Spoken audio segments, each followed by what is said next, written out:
నమస్కారం city news ముఖ్యాంశాలు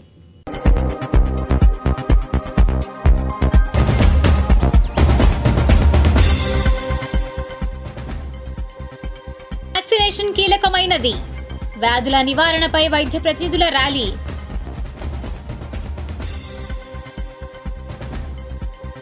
పథకాలకు నిధులు విడుదల కోటి ఆశలతో లబ్ధిదారుల ఎదురు తెన్నులు గ్రామీణ రోడ్లపై సీతకన్ను వానాకాలంలో మరిన్ని ఇక్కట్లు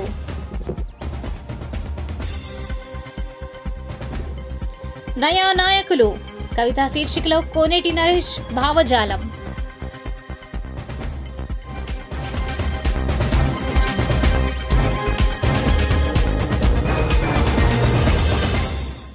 మంగళగిరి గణపతి నగర్లోని ఇందిరానగర్ యూపీహెచ్సిలో జాతీయ డెంగ్యూ దినోత్సవాన్ని పురస్కరించుకుని గురువారం డెంగ్యూ నివారణపై అవగాహన నిర్వహించారు. UPHC medical officer doctor P Anusha ఆరోగ్య కేంద్రంకు వచ్చిన రోగులకు డెంగ్యూ వ్యాధి సోకకుండా తీసుకోవాల్సిన జాగ్రత్తలు, డెంగ్యూ వ్యాధి లక్షణాల గురించి అవగాహన కల్పించారు. ఈ కార్యక్రమంలో హెల్త్ సెంటర్ సూపర్వైజర్ జయలక్ష్మి, ఏఎన్ఎంలు, ఆశా వర్కర్స్, హెల్త్ సెంటర్ సిబ్బంది పాల్గొన్నారు. అనంతరం డాక్టర్ పి అనూష మాట్లాడారు. దీని యొక్క ముఖ్య ఉద్దేశం ఏంటంటే మనం డెంగ్యూ నివారణకి ఎలాంటి జాగ్రత్తలు తీసుకోవాలనేది ఇక్కడికి వచ్చిన పేషెంట్స్ అందరికీ మేము ఎడ్యుకేట్ చేశాము. అండ్ ఇప్పుడు మీకు కూడా నేను చెప్తాను, ఎవరికైతే ఎలాంటి లక్షణాలు ఉంటాయి హాస్పిటల్స్కి రావాలంటే, జ్వరము 100 కన్నా పై ఉండి, తలనొప్పి, వాంతులు, బాడీ మీద ర్యాషెస్ కానీ దద్దుర్లు లాగా అట్లా ఉన్నప్పుడు వెంటనే మీరు ఇమీడియట్గా హాస్పిటల్కి రావాలి. ఇంట్లో సొంత వైద్యంగా పారాసిటమాల్ వేసుకొని ఉండొద్దు. దీనివల్ల ఏమవుతుందంటే ప్లేట్లెట్స్ కౌంట్ అనేది పడిపోతుంది. ప్లేట్లెట్స్ కౌంట్ పడిపోతే చాలా ప్రమాదం. అందువల్ల మీరందరూ అలాంటి లక్షణాలు ఎవరికైనా ఉంటే వెంటనే దగ్గరలో ఉన్న హాస్పిటల్కి వచ్చి, డెంగ్యూ టెస్ట్ కూడా మన దగ్గర ఫ్రీగా అవైలబుల్గా ఉంది. సో దానికి సంబంధించిన టెస్ట్ చేసుకొని తగిన ట్రీట్మెంట్ తీసుకోవాల్సిందిగా కోరుకుంటున్నాను. కాగా స్థానిక ప్రభుత్వ హాస్పిటల్లో మలేరియా సబ్ యూనిట్ ఆధ్వర్యాన ర్యాలీ నిర్వహించారు. ఈ కార్యక్రమంలో doctor Snehraj, sub unit officer Srimannarayana, సూపర్వైజర్లు సాగర్, సైదులు తదితరులు పాల్గొన్నారు. అనంతరం వారు మాట్లాడారు. Connect with community, control dengue అనేటువంటి నినాదంతో ఈరోజు మనం ఈ ర్యాలీని కండక్ట్ చేస్తున్నాం. డెంగ్యూ అనేటువంటి ఇది మన డెంగ్యూ ఫీవర్ ఈ సీజన్లో, అంటే మరి వర్షాకాలం రాబోతుంది. ఈ సీజన్లో బాగా ఎక్కువగా మనకి డెంగ్యూ ఫీవర్స్ ఎక్కువగా వస్తూ ఉంటాయి. మెయిన్గా మనకి ఈ దోమల నుంచి ఇది వస్తూ ఉంటుంది. మెయిన్గా ఎక్కడి నుంచి వస్తుంది? మన పరిసర ప్రాంతాల్లో మనం శుభ్రంగా ఉంచుకోవాలి. పరిసర ప్రాంతాలని మెయిన్ మనం ఏం చేస్తూ ఉంటామంటే, సమ్మర్లో కోకోనట్ వాటర్ తాగి కొబ్బరి బొండాలు మనం పడేస్తూ ఉంటాం. అలాగే సమ్మర్లో ఈ విధమైనటువంటి కుండలు అన్నీ వాడుతూ ఉంటాం, వాటిని కూడా పడేస్తూ ఉంటాం మన పరిసర ప్రాంతాల్లో. సో ఫ్రెష్ వాటర్లోనే ఇవి ఎక్కువగా గ్రోత్ అవుతూ ఉంటాయి. సో కాబట్టి మన పరిసర ప్రాంతాలని అవన్నీ ఏమీ లేకుండా చూసుకొని డెంగ్యూని అరికట్టే దానికి మనందరం కృషి చేయాలి. ఎవరో వచ్చి ఏదో చేస్తారనేది కాదు, కానీ ముఖ్యంగా మన పరిసర ప్రాంతాలు, అదేవిధంగా మరి సమాజంలో ఉన్నటువంటి వాటికి అవేర్నెస్ కనిపించి అందరికీ, మరి ఇక్కడ స్టూడెంట్స్ అందరూ ఉన్నారు, నర్సెస్ అందరూ ఉన్నారు, అలాగే మన స్టాఫ్ మెంబర్స్ అందరూ ఉన్నారు. ప్రతి సంవత్సరం మాదిరిగానే ఈ సంవత్సరం కూడా మనకి ప్రతి సంవత్సరం ఒక క్యాప్షన్ ఇస్తారు. ఈ సంవత్సరం క్యాప్షన్ ఏంటంటే, సమాజ భాగస్వామ్యంతోనే డెంగ్యూ వ్యాధిని నివారిద్దాం. దీనికి ఇప్పుడు మన డాక్టర్ గారు చెప్పిన మాదిరిగా పరిసరాల పరిశుభ్రతతో మనం ఈ వ్యాధిని సమూలంగా నివారించవచ్చు. కాబట్టి ప్రజలందరూ కూడా ఈ విషయం తెలుసుకొని పరిసరాలను పరిశుభ్రంగా ఉంచుకోవాలని కోరుతున్నాం. గవర్నమెంట్ తరపు నుంచి డ్రై డే అలాంటి ఫాలో చేస్తారు. సో మేడం ఆల్రెడీ చెప్పారు, మనకి కోకోనట్ షెల్స్ కానీ, ప్లాస్టిక్ గ్లాసెస్ కానీ, బాటిల్స్ కానీ ఇక్కడ అక్కడ పడేస్తే దాంట్లో మన మస్కిటోస్, దోమలు అనేవి డెవలప్ అయ్యి సో దాని నుంచి డిసీజ్ వచ్చే ఛాన్సెస్ ఉంటుంది అన్నమాట.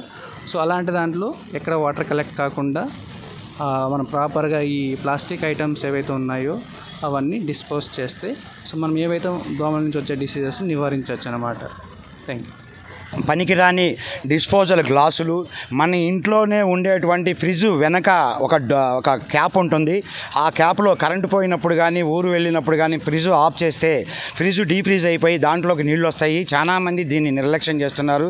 తర్వాత మనం వేసవి కాలంలో మనం వాడుకునే ఎయిర్ కూలరు, ఈ కూలర్లో కూడా ఎప్పటికప్పుడు నీళ్లు మార్చుకుంటూ ఉండాలి. అదేవిధంగా అద్దెళ్ళ వాళ్ళు ఖాళీ చేసి వెళ్ళిపోయేటప్పుడు పాత కొండల్ని సిమెంట్ తొట్టిల్ని అక్కడ వదిలేస్తారు. వాటిలో ఈ వర్షాకాలంలో వర్షం నిలబడినప్పుడు దాన్ని ఎవరూ పట్టించుకోకపోతే దానిలోనే మన డెంగ్యూ దోమ యొక్క గుడ్డు ఉత్పత్తి జరుగుతుంది. కావున మీరందరూ కూడా మీ గృహ పరిసరాలలో వైద్య ఆరోగ్య శాఖ సిబ్బంది ప్రతిరోజు ఒక్కొక్క ఏరియా చొప్పున 400 ఇళ్ళకి వస్తున్నారు. వాళ్ళు వచ్చినప్పుడు వాళ్ళకి సహకరించండి. వాళ్ళు చెప్పే హెల్త్ ఎడ్యుకేషన్ విని వాటిని ఖాళీ చేయించుకునే విధంగా మీరు కూడా చర్యలు తీసుకోవాలి. మీరందరూ మాతో సహకరిస్తారని, దోమల నివారణకి మన ఇంటి చుట్టుపక్కల పరిసరాల్లో ఉన్నటువంటి పాత సామాన్ని, మీకు అవసరం లేనిటువంటి ప్లాస్టిక్ డబ్బాలను కానీ, కుండల్ని కానీ, సిమెంట్ తొట్టులను కానీ సాధ్యమైనంత వరకు బోర్లా వేసుకోండి. వాడినవి తర్వాత మీరు ఏదన్నా దూర ప్రయాణాలు పెట్టుకున్నప్పుడు బయట ఉన్నటువంటి ఖాళీ పాత్రలని, కొండల్ని వాటిని బోర్లించుకోగలరు. ముఖ్యంగా పూల కుండీల్లో కూడా నీళ్లు నిల్వన్న పూల కుండీల్లో కూడా వస్తుంది. మంగళగిరి గణపతి నగర్లోని ఇందిరానగర్ యూపీహెచ్సిలో ప్రభుత్వ క్షయవ్యాధి నివారణ కార్యక్రమంలో భాగంగా గురువారం అడల్ట్ బీసీజీ వ్యాక్సినేషన్ కార్యక్రమం ప్రారంభించారు. ముఖ్య అతిథిగా adult BCG vaccination state nodal officer doctor ఈ ప్రశాంత్ హాజరై వ్యాక్సినేషన్ కార్యక్రమాన్ని ప్రారంభించారు. ఈ కార్యక్రమంలో డీటీసీఓ డాక్టర్ శ్రీనివాస్, జిల్లా TB coordinator Rajasekhar, health centre medical officer doctor P Anusha తదితరులు పాల్గొన్నారు. అనంతరం వారు మాట్లాడారు. బీసీజీ వ్యాక్సినేషన్ స్టార్ట్ చేస్తున్నాము. ఇది అందరికీ టీబీ రాకుండా ఉండడం కోసము ఈ ప్రోగ్రాం కండక్ట్ చేస్తున్నాము. ఈ టీబీ ఎలిమినేషన్ ప్రోగ్రాంలో ఇది ఒక భాగము. ఈ బీసీజీ వ్యాక్సినేషను మామూలుగా అంటే 60 years అబవ్ ఉండే వాళ్ళకి, ఎందుకంటే ఇమ్యూనిటీ తక్కువ ఉంటుంది కాబట్టి ఈ విధంగా గవర్నమెంట్ మనందరం కలిసి ఈ నిర్ణయం తీసుకున్నాము. అలాగే డయాబెటీస్ ఉండే వాళ్ళకి ఇమ్యూనిటీ తక్కువ వస్తుంది కాబట్టి అందువలన కూడా టీబీ అటాక్ కాకుండా ఈ బీసీజీ వ్యాక్సినేషన్ వేయాలని చూస్తున్నాము. అలాగే ప్రతి టీబీ కాంటాక్ట్ ఫ్యామిలీస్లో ఎవరికైనా ఎంతమంది ఉంటే వాళ్ళకంతా బీసీజీ వ్యాక్సినేషన్ వేసి ఈ టీబీని కంట్రోల్ చేయడం కోసము ప్రభుత్వం కానీ మన ఆఫీసర్లు కానీ అందరూ దీన్ని నిర్ణయం తీసుకున్నారు. అందుకని ఈ ప్రోగ్రామ్ని సక్సెస్ఫుల్గా అందరూ చేయాలని కోరుకుంటూ, వ్యాక్సిన్ అనేది ప్రతి వారంలో గురువారం అనేది కండక్ట్ చేస్తాము. అన్ని సచివాలయాల్లో జరుగుతుంది. అండ్ యూపీహెచ్సిలో కూడా ఒక సెషన్ పెట్టుకుంటాము. సో దీనికైతే ఎవ్వరు భయపడొద్దండి. ప్రజలందరూ దీన్ని కోఆపరేట్ చేయాలి. ఎందుకంటే మనం వ్యాక్సిన్ తర్వాత ఫస్ట్ నెలలో 4 సార్లు విజిట్ చేస్తారు ఏఎన్ఎం ఆశా మీ ఇంటికి వచ్చి. అంటే మీకు హెల్త్ ఎలా ఉంది, ఈ వ్యాక్సిన్ వేసాక అనేది 4 times విజిట్ అనేది జరుగుతుంది. నెక్స్ట్ క్వార్టర్లీగా మీకు నెలకి 2 నెలల తర్వాత నెలకి 2 times చెప్పిన అలా వస్తారు. సో మనకి ఇంత ఫాలోఅప్ ఉంటుంది కాబట్టి మీరు ఎవ్వరు భయపడొద్దు. ఇదంతా అండర్ గైడెన్స్లోనే జరుగుతుంది. సో అంతా ఏ సైడ్ ఎఫెక్ట్స్ లేకుండా ఉంటేనే మనకి ఇదంతా రిలీజ్ అయ్యి అందరి మీద మనం చేస్తున్నాం కాబట్టి భయపడకుండా అందరూ వచ్చి దీనికి సహకరించాలని కోరుకుంటున్నాం. టీబీ వచ్చి 5 సంవత్సరాలు అయిపోయిన వాళ్ళు, ఇలా కొంతమంది క్రైటీరియా ఉంది. అలానే కొంతమంది ఎవరైతే దీర్ఘకాలిక వ్యాధులతో బాధపడుతున్నారో వారికి వేయకూడదు. ఇలాగా ఒక క్రైటీరియా ప్రకారం అందరికీ ప్రతి వారము ఒక 3 నెలలు ప్రతి గురువారం కూడా ఈ కార్యక్రమం చేయదలిచాము. సో ప్రతి హెల్త్ ఫెసిలిటీలో మనకి అర్బన్ ప్రైమరీ హెల్త్ సెంటర్స్ కానీ, విలేజ్ వార్డ్ సెక్రటేరియట్లో కానీ ఈ కార్యక్రమం జరుగుతుంది. దానికి మునిపే మా ఫీల్డ్ స్టాఫ్ అంటే మా ఆశాలు, ఏఎన్ఎంలు ఫీల్డ్కి వెళ్ళి ఈ అర్హులైన ప్రతి ఒక్కరికి కూడా దీని గురించి వివరించడం జరుగుతుంది. చేసిన తర్వాత వీళ్ళని తీసుకొని వచ్చి ఒక సెంటర్లో హాజరుపరిచి అక్కడ ఇంజెక్షన్ ఇచ్చిన తర్వాత ఒక 15 గంట సేపు కూర్చోబెట్టి అన్నీ బాగానే కోలుకుంటే కానీ వెంటనే ఇంటికి పంపిస్తారు. దీనివల్ల ఏ హాని లేదు. అందరూ కూడా ఈ సదవకాశాన్ని సద్వినియోగపరిచిందిగా కోరుకుంటున్నాము. మీకు తెలుసా, మన రాష్ట్రంలో ముగిసిన పోలింగ్లో పురుషుల కంటే ఓట్లు వేసిన మహిళల సంఖ్య ఎంత? సమాధానం: మన రాష్ట్రంలో ముగిసిన పోలింగ్లో పురుషుల కంటే 4,78,000 మంది స్త్రీలు అధికంగా పోలింగ్లో పాల్గొన్నారు. మంగళగిరి నిడమరు రోడ్డు అభివృద్ధి పనులు అర్ధాంతరంగా ఆగి ఉన్నాయి. వీక్షిద్దాం నేటి దృశ్యం.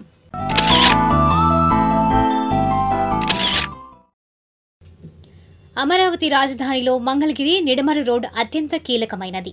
మంగళగిరి నుండి ఈ రోడ్ నుండి Nidamarru, Kuragallu, Neerukonda, Inavolu, SRM university, VIT university, Velagapudi సచివాలయాలు, తాడికొండ, గుంటూరు వెళ్లేందుకు అవకాశం ఉంది. సరైన రోడ్డు ఉంటే విజయవాడ, గుంటూరు, ఉండవల్లి రోడ్పై ఒత్తిడి కూడా తగ్గుతోంది. ట్రాఫిక్ తగ్గి ప్రమాదాలు కూడా తగ్గుముఖం పడతాయి. ఎమ్మెల్యే ఆర్కే హయాంలో మంగళగిరి పాత బస్టాండ్ నుండి ఆర్భాటంగా ఈ రోడ్డు నిర్మాణం ఆరంభించేందుకు సన్నాహాలు చేశారు. నిడమర్రు వరకు కొంత నిర్మాణం కూడా జరిగింది. అయితే పూర్తి స్థాయిలో పక్కాగా నిర్మాణం జరగలేదు. గ్రామీణ ప్రాంతాల నుండి వెలగపూడి అసెంబ్లీ సచివాలయం నుండి కూడా ఇటుగా మంగళగిరి రావచ్చు. సరైన రోడ్డు ఉంటే ప్రజలకు ఇది అద్భుతమైన సౌకర్యం కాగలదు. కానీ నిధుల కొరతతో, ప్రజాప్రతినిధులు అశ్రద్ధతో, అధికారుల నిర్లక్ష్యమో గాని ఈ రోడ్డు నిర్మాణం పూర్తిగా జరగలేదు. ఈ రోడ్ను క్రాస్ చేస్తూ కొత్త హైవే వెళ్తుంది. చినకాకాని నుండి గొల్లపూడి వెళ్లే హైవే ఈ రోడ్ను తాకుతూ వెళ్తుంది. దీనికి తోడు నిడమరు రోడ్లో ఉన్న రైల్వే లెవెల్ క్రాసింగ్ గేట్స్ తానే ఓవర్ బ్రిడ్జ్ నిర్మాణం జరిగితే మరింత అభివృద్ధి చెందే అవకాశం ఉంది. ఈ రోడ్డు ప్రక్కనే అంతర్జాతీయ క్రికెట్ స్టేడియం కూడా ఉంది. వచ్చే కొత్త ప్రభుత్వం ఈ రోడ్డుపై శ్రద్ధ చూపాలని ప్రజలు ఆశిస్తున్నారు.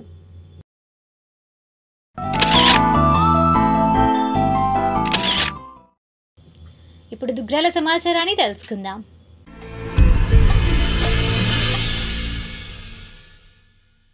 దుగ్రాల ప్రాథమిక ఆరోగ్య కేంద్రం ఆధ్వర్యంలో గురువారం జాతీయ డెంగ్యూ దినోత్సవ కార్యక్రమం నిర్వహించారు. గ్రామంలో సిబ్బందితో కలిసి ర్యాలీ జరిపి అవగాహన కల్పించారు. ఈ కార్యక్రమంలో వైద్యులు సి ఇందిరా, మహమ్మద్ అబ్దుల్ రెహమాన్, సిహెచ్ఓ జానమ్మ, భాగ్యలలిత, కుమారి, బుజ్జి, ఏఎన్ఎంలు, ఆశా కార్యకర్తలు, హెల్త్ అసిస్టెంట్లు, జి శ్రీనివాసరావు తదితరులు పాల్గొన్నారు. ఈ సందర్భంగా వారు మాట్లాడారు. డెంగ్యూని మనకి ఎందుకు వస్తుంది అనేసి అంటే డెంగ్యూకి మలేరియాకి డిఫరెన్స్ అనేది ఉందండి. డెంగ్యూ ఏంటంటే మంచినీటిలో పెరిగే దోమల లార్వా వల్ల వస్తుంది. మలేరియా ఏంటి అంటే మురికి నీటి వల్ల వస్తుంది.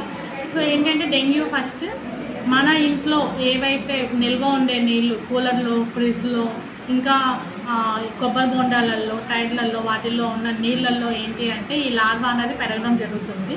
డెంగ్యూ లక్షణాలు మనకి ప్లేట్లెట్ కౌంట్ పడిపోవడం అన్నది ఉంటుందండి. ఆ ప్లేట్లెట్ కౌంట్ ఏంటి అంటే మనకి కొంచెం షుగర్ వాళ్ళు కాకుండా ఉన్నట్టయితే కనుక జ్వరం వచ్చినప్పుడు వెంటనే నెగ్లెక్ట్ చేయకుండా వెంటనే అన్ని రకాల బ్లడ్ టెస్టులు చేయించి దానికి సంబంధించిన మందులు తీసుకొని వాటిని అరికట్టాల్సిందిగా కోరుతున్నాను. ఇంకో విషయం ఏంటి అంటే మనకి ఈరోజు అడల్ట్ బీసీజీ వ్యాక్సినేషన్ డ్రైవ్ అనేది ఇనాగ్రేషన్ జరిగిందండి. అడల్ట్ బీసీజీ అంటే ఏంటంటే పిల్లల్లో మనం పుట్టిన వెంటనే బీసీజీ వ్యాక్సిన్ అనేది వేయడం జరుగుతుంది. అలానే ఇప్పుడు పెద్దవాళ్ళల్లో ఈ బీసీజీ వ్యాక్సిన్ అనేది చేయడం జరుగుతుందండి. అది ఈరోజు నుంచి మొదలైంది. దీనివల్ల ఏంటి అంటే మనం టీబీ రాకుండా, ఊపిరితిత్తులకు సంబంధించినవి ఎలాంటి ఇబ్బందులు రాకుండా అరికట్టచ్చు. ఈ టీబీ అడల్ట్ బీసీజీ వ్యాక్సిన్ అన్నది ఎవరికి వేయడం జరుగుతుంది అంటే అబోవ్ 18 years వాళ్ళల్లో వేస్తారు. మెయిన్ అయితే అబోవ్ 18 years అంటే ఈ షుగరు, బీపీ పేషెంట్స్కి, ట్రీట్మెంట్ 5 years లోపు టీబీ మందులు వాడి కంట్రోల్లో ఉన్న వాళ్ళకి, ఆ టీబీ పర్సన్ వాళ్ళ కాంటాక్ట్లో ఉన్న వాళ్ళకే వేసుకోవచ్చండి. ఎవరికి వేయకూడదు అంటే కనుక ప్రెగ్నెన్సీ వాళ్ళకి, డెలివరీ అయ్యి పాలిచ్చే తల్లులకి వేయకూడదు. ఇంకా క్యాన్సర్ పేషెంట్స్కి వేసుకోమండి. టీబీ పేషెంట్స్ ఎవరైతే ఇప్పుడు ఆన్ ట్రీట్మెంట్ ఉన్నారో అంటే ఇప్పుడు టీబీకి సంబంధించి మందులు వాడుతున్నారో వాళ్ళు వేసుకోకూడదండి. ఇట్లా బీసీజీ వ్యాక్సిన్ వేసుకోవడం వల్ల ఎలాంటి ఇబ్బంది ఉండదండి. మీకు ఆల్రెడీ ఏరియాలో అంతా ఇన్ఫామ్ చేస్తున్నాము. ఏఎన్ఎంస్ని కలిసి మీరు ఒకసారి మళ్ళీ మాట్లాడి వేయించుకోవాల్సిందిగా కోరుతున్నాము. గురువారం ఈ వ్యాక్సిన్ వేయడం అనేది జరుగుతుందండి. Thank you. దుగ్గిరాల మండలం చిలువూరు గ్రామంలో ఉచిత కంటి వైద్య శిబిరాన్ని గురువారం నిర్వహించారు. గ్రామానికి చెందిన రావ్స్ బ్యాండ్స్ ఆఫ్ లవ్ స్వచ్ఛంద సంస్థ ఆధ్వర్యంలో కొప్పుల అనిల్ జ్ఞాపకార్థం ఉచిత వైద్య శిబిరం నిర్వహించారు. శిబిరం నందు 200 మందికి కంటి పరీక్షలు నిర్వహించి అవసరమైన వారికి ఉచితంగా మందులు, చుక్కల మందులు పంపిణీ చేశారు. అదేవిధంగా కంటి మసకలు ఉన్న 160 మందికి కళ్లజోళ్లని ఉచితంగా అందివ్వనున్నట్లు నిర్వాహకులు తెలిపారు. ఈ కార్యక్రమంలో వైద్యులు వివి కర్ణ, ఉండవల్లి సాంబశివరావు కంటి పరీక్షలు నిర్వహించగా సంస్థ ప్రతినిధులు కొప్పుల మరియమ్మ, కుటుంబ సభ్యులు పలువురు పాల్గొన్నారు.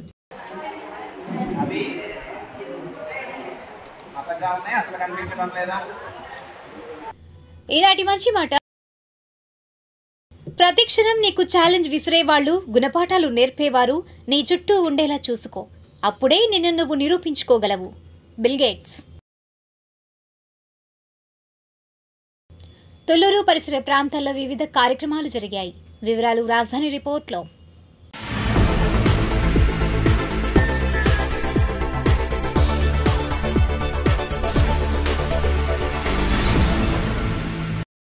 వెంకటపాలెం గ్రామంలోని రాజధాని రైతులు, రైతు కూలీలు గత 1612 రోజులుగా అమరావతి ఏకైక రాజధానిగా ఉండాలని నిరసనలు తెలుపుతూ తమ వాణిని వినిపిస్తున్నారు.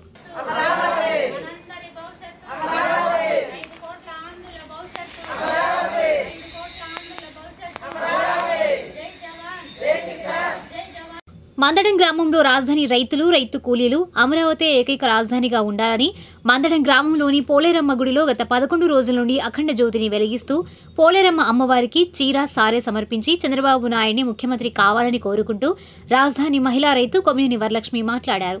11 రోజుల నుంచి మందడంలో గ్రామదేవత పోలేరమ్మ తల్లికి 11 రోజుల నుంచి అఖండ దీపం పెట్టామండి. అఖండ దీపం దేనికి పెట్టామంటే వాళ్ళ అభ్యర్థులు, కూటమి అభ్యర్థులు అందరూ మంచి విజయం సాధించాలని చెప్పేసి, మరి చంద్రబాబు గారే మళ్ళీ ముఖ్యమంత్రి అవ్వాలని చెప్పి, అమరావతి ఏకైక రాజధానిగా ఎక్కడే ఉండి అభివృద్ధి చెందాలి రాష్ట్రం అంతా అని చెప్పి మేము మనస్ఫూర్తిగా కోరుకొని పెట్టామండి. ఇవాళ 1614 రోజుల నుంచి భూములు ఇచ్చిన రైతులు ఉద్యమం చేస్తానే ఉన్నారు. ఇందులో మంచి ఉద్యమంలో ప్రతిదానికి ఆ తల్లిని మేము ప్రార్థించాము. తల్లి చక్కగా మంచి విజయాలు అందించింది. హైకోర్టు తీర్పు అయితేనేమి, ఇంకోటి అయితేనే మాకు అన్నిట్లో మంచి విజయం లభించింది. కాబట్టి ఇప్పుడు కూడా కూటమి అభ్యర్థులందరికీ విజయం లభించాలని చెప్పేసి మనస్ఫూర్తిగా కోరుకొని మేము వాళ్ళ 11 రోజుల నుంచి అఖండ దీపం వెలిగించాము.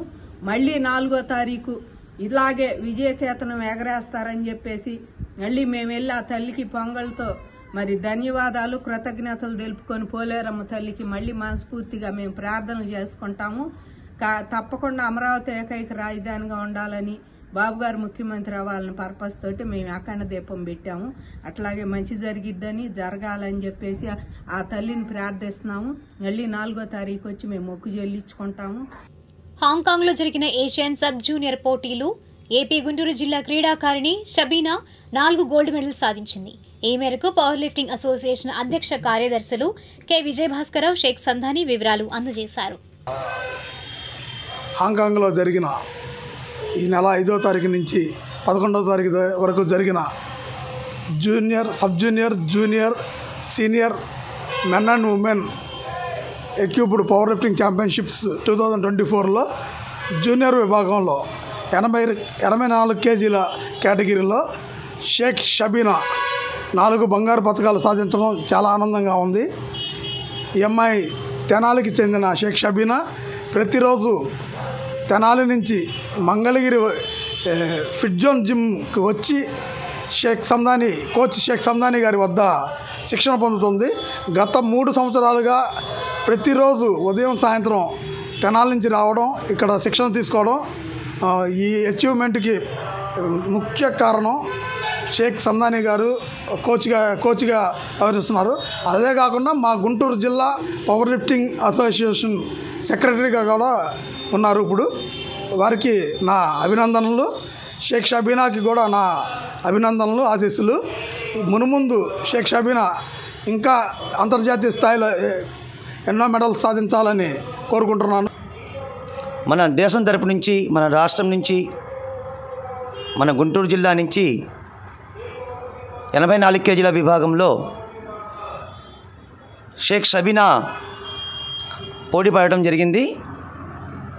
మరి షబీనా 84 కేజీల విభాగంలో పోటీపడి 4 బంగారు పతకాలు సాధించింది. ఈ 4 బంగారు పతకాలు ఈ పవర్ లిఫ్టింగ్లో 4 విధానాలు ఉంటాయి, 3 విధానాలు ఉంటాయి. అది స్క్వాడ్లో గోల్డ్ మెడల్, బెంచ్ ప్రెస్లో కూడా gold medal, dead lift gold medal, ఓవరాల్గా కూడా గోల్డ్ మెడల్, అలా 4 బంగారు పతకాలు సాధించింది. మరి షబీనా ఇది 3వ ఇంటర్నేషనల్ అన్నమాట. ఫస్ట్ ఏషియా కేరళలో జరిగింది, దాంట్లో కూడా గోల్డ్ మెడల్ సాధించింది. దాని తర్వాత వరల్డ్ ఛాంపియన్షిప్ కూడా చేసింది షబీనా రొమేనియాలో, దాంట్లో కూడా బ్రాంజ్ మెడల్ వచ్చింది. మరి జాతీయ స్థాయిలో ఇప్పటికీ 2 గోల్డ్ మెడల్ సాధించింది. మరి స్టేట్లో ఎన్నో పథకాలు సాధించింది. మరి షబీనా ఎన్ని పథకాలు సాధించిందంటే దాని వెనక షబీనా చాలా కష్టం ఉంది. అలానే చాలా పెద్ద ప్రముఖులు, క్రీడాభిమానులు ఆశీర్వాదాలు, సపోర్ట్ చేసిన వాళ్ళు, అలానే మన స్టేట్ పవర్ లిఫ్టింగ్ అసోసియేషన్ కానీ, నేషనల్ పవర్ లిఫ్టింగ్ అసోసియేషన్ కానీ, దాని తర్వాత షబీనాకి స్పాన్సర్ చేసిన వాళ్ళు. ముఖ్యంగా చెప్పాలి అంటే షబీనాది తెనాలి నుంచి డైలీ మంగళగిరి రావడం అనేది మామూలు మాటలు కాదు. చాలా కష్టపడి రాత్రి అక్కడ సాయంత్రం 4ంటికి బయలుదేరి 5:30 కల్లా మంగళగిరి వచ్చి మళ్ళీ 5:30 నుంచి సాయంత్రం 9 దాకా ప్రాక్టీస్ చేసి 9 నుంచి మళ్ళీ ఇంటికి 11ంటికి వెళ్ళి పడుకొని మళ్ళీ పొద్దున్నే కాలేజీకి వెళ్ళాలి. మరి నా దగ్గర గత 20 సంవత్సరాల నుంచి ఎంతోమంది పిల్లలు కష్టపడ్డారు. మీరు ఇంత కష్టపడిన పిల్లలు ఎవరు లేరు, షబీనానే. కాబట్టి మళ్ళీ షబీనా కష్టం వెనక వాళ్ళ మదర్ ప్రోత్సాహం కూడా చాలా ఉంది. షబీనా వాళ్ళ అమ్మగారు షబీనాని డైలీ ప్రాక్టీస్కి తోడుగా తీసుకురావడానికి పాపం ఆమె జాబ్ కూడా మానేసి రెగ్యులర్గా షబీనాని తీసుకురావడం జరిగింది. హాంకాంగ్లో జరిగిన ఏషియా ఛాంపియన్షిప్లో నేను 84 కేటగిరీ జూనియర్ 84 కేటగిరీలో 4 బంగారు పథకాలు సాధించడం జరిగింది. దీని వెనుక మా కోచ్ అయిన సందాని సార్ చాలా సపోర్ట్ చేస్తారు. 5:30 నుంచి ఈవినింగ్ 9 వరకు మాతోనే ఉండి డైలీ ప్రాక్టీస్ చేపిస్తారు. అలానే నాకు స్పాన్సర్ చేసిన హెల్పింగ్ హార్ట్స్ హనీఫ్ సార్కి కూడా చాలా ధన్యవాదాలు. వాళ్ళు స్పాన్సర్ చేశారు కాబట్టి నేను హాంకాంగ్ వరకు వెళ్ళి అక్కడ కాంపిటీషన్ చేసి రావడం జరిగింది. అలాగే మా ఫాదర్ మదర్ ఇద్దరు సపోర్ట్ కూడా చాలా స్పోర్టివ్గా పాజిటివ్గా ముందుకు తీసుకెళ్తున్నారు. అలాగే మేము ఇలా గోల్డ్ మెడల్ సాధించి వచ్చిన తర్వాత గుంటూరు డిస్ట్రిక్ట్ అసోసియేషన్ ఇలా మాకు ప్రెస్ మీట్ పెట్టి బాగా సపోర్ట్ చేశారు. Thank you.